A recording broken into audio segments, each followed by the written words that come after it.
Bismillahirrahmanirrahim. Assalamualaikum warahmatullahi wabarakatuh.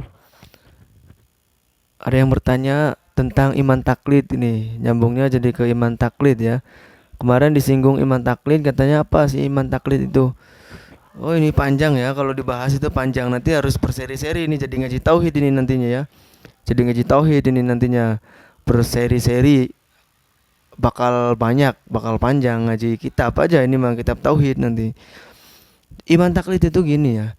Dalam akidah kita, akidah Ahlussunnah wal Jamaah, dikatakan iman taklid itu masih mukhtalaf alaih. Mukhtalaf itu apa sih?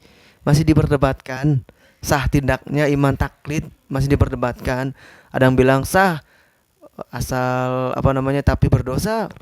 Ada yang sah tanpa dosa lah, segala macam lah. Ada 6 pendapat. Pokoknya iman yang hanya taklid, hanya ikut-ikutan masih dipermasalahkan. Ada yang bilang kafir bahkan. Nah, makanya kalau bisa iman kita bukan iman taklid, tapi iman yang benar-benar berdalil, punya alasan. Secara gampang lah, ini bukan kajian untuk santri umum. Secara gampangnya gini aja. Iman yang ikut-ikutan tanpa dasar apapun, tanpa alasan apapun, nah itu iman yang dipermasalahkan. Iman yang diikhtilafkan, iman yang diperdebatkan kesahannya, dapat dosa enggaknya, ini aman tidak, nah itu dipermasalahkan. Masih pendapat ulama itu ada 6 lah kurang lebihnya yang saya tahu mah.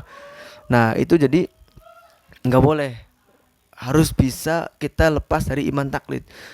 Contoh-contoh, iman sama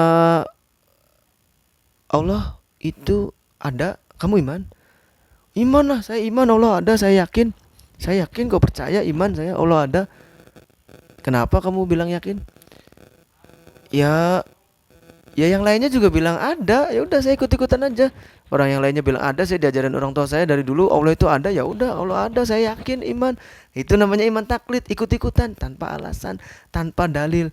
Nah iman yang seperti itu dipermasalahkan, diperdebatkan kesahannya, berdosa atau tidaknya. Makanya diajarkan dalam kitab tauhid, akidah Ahlussunnah wal Jamaah, kita harus punya iman yang punya alasan. Allah ada, apa alasannya? Bisa jawab, selamat dari iman taklid. Imannya berarti benar. Iman yang berdalil, punya dalil, punya alasan, punya argumentasi, punya hujjah. Kamu percaya Allah itu satu, wahdaniyat, esa, satu? Percayalah Allah hanya satu, nggak ada duanya, nggak ada tiga, nggak ada empat, nggak ada lima, nggak ada 10, nggak ada berapa, nggak berbilang. Satu Allah itu. Kata siapa kamu? Emang kenapa Allah satu, harus satu? Yang kata tahu saya diajarinnya pokoknya Allah tuh satu, harus satu, nggak boleh dua, nggak boleh tiga, nggak boleh empat, nggak boleh lima, nggak boleh berbilang. Nah itu namanya taklid, nggak punya alasan, nggak punya dalil, nggak punya argumentasi. Nah itu dipermasalahkan. Makanya setiap kita iman kepada Allah, sifat-sifat Allah harus punya alasan. Alasannya apa sih? Kamu percaya Allah itu melihat, maha melihat? Alasannya apa? Jelaskan, ter. Gini. Nah kalau udah punya alasannya, udah punya dalilnya, maka itu disebut iman yang tidak taklid. Selamatlah imannya, insya Allah ya. Jadi harus jangan tanpa alasan, jangan tanpa dalil. Intinya gitu, iman taklid itu iman yang tanpa alasan, tanpa dalil, tanpa argumen. Ketika ditanya ya karena diikut-ikutan aja, karena diajarinya gitu. Nah itu ya, jadi jangan sampai kita punya iman yang taklid. Mungkin segitu saja. Assalamualaikum warahmatullahi wabarakatuh.